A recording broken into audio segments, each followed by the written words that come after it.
I want to talk a little bit today about Boulder. Boulder's a really popular destination, a place that a lot of people would love to move to. But you deserve to know both sides of the track, the pros and the cons of living in Boulder. So stay tuned.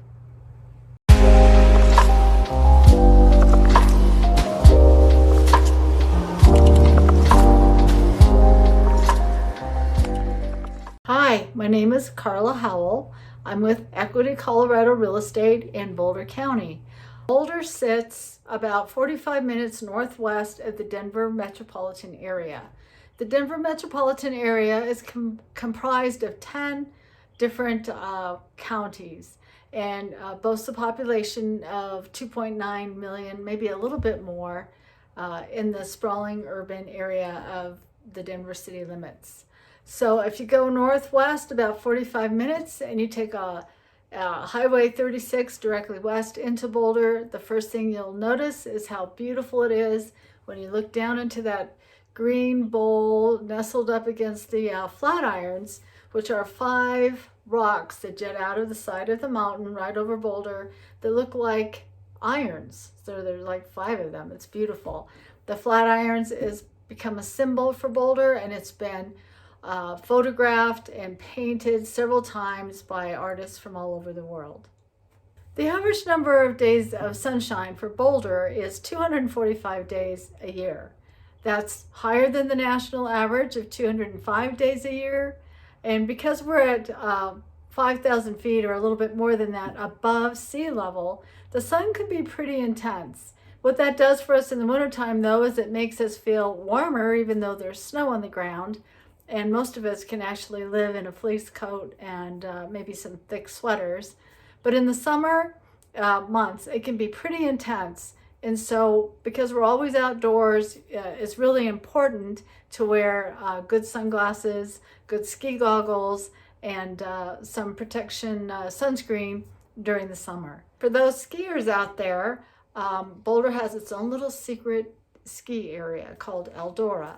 Eldora is situated above Nederland, which is a small little mountain town 30 minutes west of Boulder. You can also go up to Eldora in the summer, and there's some really beautiful, beautiful terrain and trails to explore, as well as go into town, have a nice lunch. There's some great places to eat, some little shops, rock shops. It really is a fun trip, and it's only 30 minutes from Boulder. You'll find that Boulder Valley School District is in high demand. People bring their children from all over the country and even the world. I've met people from another country that intentionally moved to Boulder because of Boulder Valley School District. You'll find that Boulder, because of CU, tends to attract folks that like engineering and folks that like technology, and yet it attracts all the athletes in the world. It's just amazing how Boulder, in this beautiful setting, attracts so much inspiration and creativity out of everybody. I think it doesn't matter what you're creative in. I just think that Boulder's inspirational. In 1967, Boulder decided that they wanted to proclaim a Greenbelt area all around their 25-mile radius of Boulder, which no one could build on. It was only there to provide open space, trails, and give a buffer to the town of Boulder from the expansion of outside cities. All of those areas around Boulder have amazing views of the mountains and of the city itself.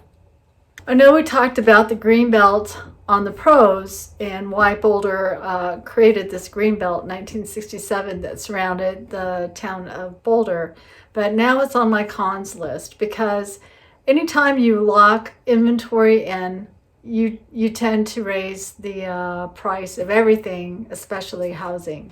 So, and on the pro list, it served its purpose, but on the con list, it might have attributed to an adverse situation where people love to come there, they love to live there, but maybe they can't afford to live there. And then a lot of the younger generation can't afford to purchase their home there either. People that want to retire or downsize or right size don't have many choices if they want to stay in Boulder. Because of where Boulder is situated along the Front Range, the wind is terrible there. When I was growing up there, we used to hear stories of roofs being ripped off in South Boulder, which is windier, like in the Table Mesa area. That whole corridor along those mountains there, all the way to Golden, are terrible when we have a big windstorm. We're talking semis flipped over, and you definitely don't want to head out that direction in any kind of snowstorm that's blowing, because it will be a whiteout and you will have to pull over and wait it out. The storms roll into our area from the west. So typically they either come down from the north and around from the west over the mountains and dump snow in Boulder County. But because of Boulder's location up against the foothills, they get the brunt of it. So they get the most deepest snowfall, the quickest snowfall. They're just higher up a little bit than the plains of the Front Range. I thought that maybe I grew bigger so that now when I do visit Boulder, the streets seem narrower, almost like one-way streets. A lot of the smaller homes were built with one-car attached garages, and now they're housed with a family, or maybe, two workers that need two cars, or, a teenager that has a car. Therefore, a lot of people park on the streets. Beware, because it's a one-way alley in some of these streets. And since that snowfall is fairly deep and the streets now are one-way streets because of the parking issue, don't expect those side streets to be plowed out anytime soon. I guess it goes without saying that when you live in a college town, it can get rowdy and it can get noisy, and sometimes the police have to come. Boulder will always be progressive, will always be thinking outside the box. It's a beautiful place to be, a beautiful place to live. So subscribe to my channel. I'm just getting started, but I plan on putting videos out there every week. And we're going to explore Boulder County, because there's a lot that Boulder County has to offer as well. So stay tuned.